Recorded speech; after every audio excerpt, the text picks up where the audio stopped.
California में एक भूकंप आने वाला है जो कि 12 घंटे दूर है, यानी कि धरती के लगभग दूसरी ओर है।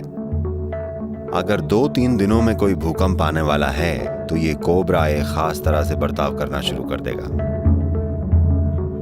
अगर आप इसे सावधानी से देखें, अगर आपने इस चीज पर पर्याप्त महारत हासिल कर रखी हो, तो आप साफ तौर पर बता सकते हैं कि धरती के इस अक्षांश पर भूकंप आने वाला है।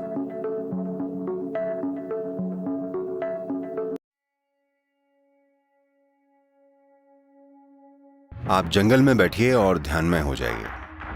नाग आपके सामने आकर इकट्ठा हो जाएंगे। विष लेने से मेरे साथ कई चमत्कार हुए हैं, शरीर को युवा बनाने और अपने साथ तमाम चीजें करने के मामले में। ऐसे कुछ विशेष तरह के योगी होते हैं जो अपने साथ ऐसे पहाड़ी बिच्छू रखते हैं। वो बिच्छू का डंक ले लेते हैं। वो बिच्छू का डंक अपने न्यूरोलॉजिकल सिस्टम को बिल्कुल हिला डालने के लिए लेते हैं। जागरूकता की पहुंच कहां पर है उन्हें ये पता चल जाता है। तो आपने बताया कि ये साधन हमारी पहुंच उस चीज तक बनाते हैं जिसे हम कुछ भी कह सकते हैं, जागरूकता या बुद्धिमानी। लेकिन आपने कहा कि ये इंसानों के लिए है, तो जानवरों के बारे में आपका क्या ख्याल है और वो दुनिया को किस तरह से अनुभव करते हैं? देखिए, जब जानवरों की बात आती है तो एक जानवर कुछ इस तरह से प्रोग्राम्ड होता है कि उसका ज्यादातर जीवन जिंदा बने रहने के लिए फिक्स्ड होता है। मान लीजिए इस मामले में चाहे वो कोई भी प्राणी हो, अगर उनका पेट भरा है तो उनका जीवन ठीक हो जाता है, वो खुशी खुशी बैठते हैं। लेकिन ऐसा स्वभाव इंसानों का नहीं होता। पेट खाली हो केवल एक समस्या है, पेट भरा है 100 समस्याएं। ये है इंसानों का स्वभाव, क्योंकि जिंदा बने रहना हमारे लिए आखिरी चीज नहीं होती। जब जिंदा बने रहने के इंतजाम हो जाते हैं, सिर्फ तभी आदमी का सही रूप जागता है। तब तक हम भी बस एक जानवर की तरह ही हैं। जब हम बहुत भूखे होते हैं और सवाल जिंदा रहने का होता है, तो हम भी किसी दूसरे जानवर की तरह ही होते हैं। इंसान बिल्कुल दूसरे जानवरों की तरह ही लड़ पड़ते हैं जब सवाल जिंदा रहने का आता है। सिर्फ जब वो चीजें सेट हो जाती हैं तभी इंसान होने के दूसरे आयामों की संभावना आती है। तो बस जिंदा रहना हमारे लिए आखिरी चीज नहीं होती है, ये हमारे लिए शुरुआत है। ये जिंदगी की पहली चीज है।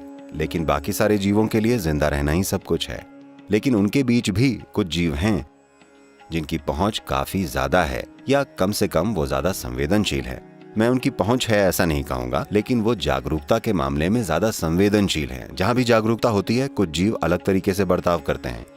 In India, in the yogic culture, in the Indian mysticism, everywhere you see there will be a cobra, always. Bharat की योग संस्कृति में, भारतीय रहस्यवाद में आप हर जगह कोबरा देखेंगे, हमेशा।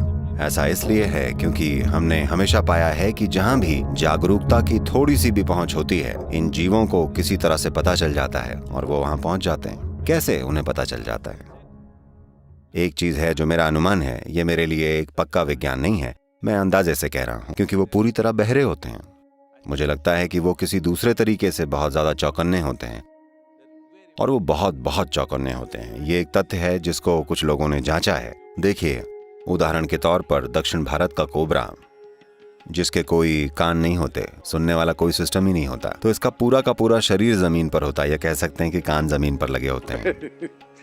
तो कैलिफोर्निया में एक भूकंप आने वाला है जो कि 12 घंटे दूर है, यानी कि धरती के लगभग दूसरी ओर है। अगर 2-3 दिनों में कोई भूकंप आने वाला है तो ये कोबरा एक खास तरह से बर्ताव करना शुरू कर देगा। अगर आप इसे सावधानी से देखें, अगर आपने इस चीज पर पर्याप्त महारत हासिल कर रखी हो, तो आप साफ तौर पर बता सकते हैं कि धरती के इस अक्षांश पर भूकंप आने वाला है। कुछ लोग ऐसे हैं जो सांप को देखकर ये बता सकते हैं ये कैसे बर्ताव करेगा। देखकर वो बता देते हैं कि धरती के किस भाग में इस तरह की हलचल होने वाली है। तो क्योंकि इसको धरती में थोड़े से भी, बहुत छोटे से भी कंपन का इसको पता चल जाता है, तो इस वजह से इसमें विशेष कंपनों के लिए विशेष जागरूकता या संवेदनशीलता होती है। हो सकता है जब कोई उस चीज को छूता है जिसे हम जागरूकता कह रहे हैं, वो सारे कंपन जो आमतौर पर हर कोई हर रोज बाहर निकालता है, यानी उनकी शारीरिक चीजें, मानसिक चीजें, शायद वो कम से कम रह जाती हैं। उन कंपनों की अनुपस्थिति को कोबरा पहचान जाता है अगर आप बहुत ध्यानमय हो जाएं, आप जंगल में बैठें और ध्यान में हो जाएं, कोबरा आपके चारों तरफ इकट्ठा हो जाएंगे। वो आकर आपके पास बैठ जाएंगे जैसे कि वो आपका इंतजार कर रहे हो। ये कितनी ही बार मेरा खुद का अनुभव रह चुका है। और इस परंपरा के कितने ही योगी हमेशा इस चीज को सही बताएंगे, हमेशा, क्योंकि वो किसी इंसान में कंपनों की कमी को भांप जाते हैं। जब कंपन बहुत कम हो जाते हैं या बहुत सूक्ष्म हो जाते हैं तो वो अपने आप उस तरफ खींचे चले आते हैं। सभी जहरीले जीव जो अपने शरीर में विष बनाते हैं, उन सभी को ये पता चल जाता है। शायद मैं यहां अंदाजा लगा रहा हूं, ये बस एक अनुमान है।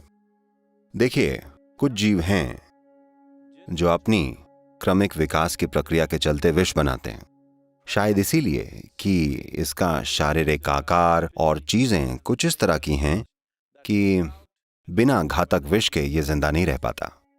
इसे लगातार खतरा रहता है। तो क्योंकि इसको इतना ज्यादा खतरा महसूस होता है, ये इंसानों के लिए भी सच है। जो हमेशा खतरा महसूस करते हैं वो अपने साथ हमेशा ढेर सारा जहर लेकर घूमते हैं। तो इंसानों के बर्ताव को देखकर मैं बस अंदाजा लगा रहा हूं।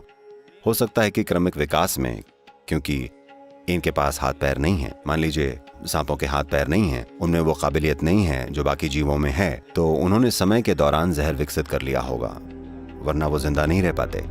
वरना उन्हें खाने को कुछ नहीं मिलता। उनके आसपास के जीव तेजी से चलते हैं, लेकिन फिर भी ये शिकार कर लेते हैं और जिंदा रहते हैं, क्योंकि इनमें जहर होता है। सभी जहरीले जीव, मैंने ये मधुमक्खियों में देखा है। मधुमक्खियां होती है ना, मेरे चारों ओर वो जैसे मंडराती हैं। मैंने कई बार ये देखा है। ये बहुत अजीब है। शुरुआत में जब ऐसा हुआ मुझे विश्वास ही नहीं हुआ कि कैसे ये कीड़े उस चीज को महसूस कर रहे हैं जो कोई और नहीं कर पाता। इंसानों को ज्यादातर ये पता नहीं चलता, लेकिन वो इसे भांप जाते हैं। मैंने ये आमतौर पर जहरीले जीवों में देखा है, क्योंकि जहर बनाने के लिए उनमें एक विशेष प्रक्रिया चलती रहती है। दूसरे वैज्ञानिकों से मैंने जो सुना है, और वो लोग जो इस क्षेत्र में काम कर रहे हैं, वो कहते हैं कि विष धरती पर मिलने वाला सबसे जटिल प्रोटीन है। और आज इस चीज पर प्रयोग हो रहे हैं कि भविष्य में न्यूरोलॉजिकल सिस्टम से जुड़े कई रोगों का इलाज विष से किया जा सकता है। क्योंकि जानते हैं, मेरे अनुभव में विष लेना मेरे लिए चमत्कारी रहा है, खुद को फिर से युवा करने में और खुद के साथ बहुत सारी चीजें करने के मामले में। कुछ विशेष तरह के योगी होते हैं जो हमेशा ऐसे पहाड़ी बिच्छू अपने साथ लेकर चलते हैं, जो लगभग 9 इंच लंबे होते हैं। वो इनको डब्बे में रखते हैं। जब भी वो चाहें वो फैसला करते हैं कि कब, और वो बिच्छू का एक डंक ले लेते हैं। आपका पूरा न्यूरोलॉजिकल सिस्टम झंझना उठेगा। टैंग, ऐसा 24 से 48 घंटे तक होगा। ये आपको सोने नहीं देगा, ये आपको जगा के रखेगा। और दर्द और आनंद के बीच बस थोड़ा सा ही फासला होता है। एक बार अगर न्यूरोलॉजिकल सिस्टम एक खास तरह से झंझना गया तो आप इसे जागरूक तौर पर दर्द या आनंद बना सकते हैं। तो वो रोते हैं, हंसते हैं, रोते हैं, हंसते हैं, और ये सब 24 से 48 घंटे चलता है, क्योंकि वो विष का प्रयोग न्यूरोलॉजिकल सिस्टम को हिला देने के लिए करते हैं। तो अब इसके बाद कहीं ना कहीं कुछ जीवों की पहुंच इन चीजों तक कुछ ज्यादा होती है। उनकी पहुंच भले ही जागरूकता तक ना हो, लेकिन जहां कोई जागरूकता तक पहुंचा है वो उसे महसूस कर लेते हैं। मेरी अपनी समझ में, या मैं कहूंगा मेरे अनुमान से, वो ये है कि वो इन जीवों को या उन चीजों को पहचान लेते हैं जिनमें कंपन बहुत कम होता है। जहां पर कंपन कम होते हैं ये उनके लिए निर्वात की तरह होता है। ये उस तरफ खींचे चले जाते हैं और साथ ही ये उसको नुकसान नहीं पहुंचाते, यानी कि उस तरह के कंपन को, क्योंकि वो बहुत निष्क्रिय महसूस करते हैं। एक वीडियो है जिसमें मैंने किंग कोबरा पकड़ा हुआ है, सिर से नहीं, शरीर के बीच से। ये कोई पालतू कोबरा या ऐसा कुछ नहीं है। हमने इसे उससे बस 2-3 दिन पहले ही पकड़ा था जब वो वीडियो बनाया गया था। और किंग कोबरा ने अगर आपको काट लिया तो आपके पास जीने के लिए बस 6 से 8 मिनट होते हैं, और बस इसके पास एक हाथी को मार डालने के लिए पर्याप्त विष होता है, लेकिन ये काटेगा नहीं। अगर आपने थोड़ी सी भी घबराहट दिखा दी तो ये काट लेगा। अगर आप बस पूरी तरह शांत हो तो ये आपको नहीं छुएगा, क्योंकि ये आपके पैदा किए हुए कंपन को महसूस करता है।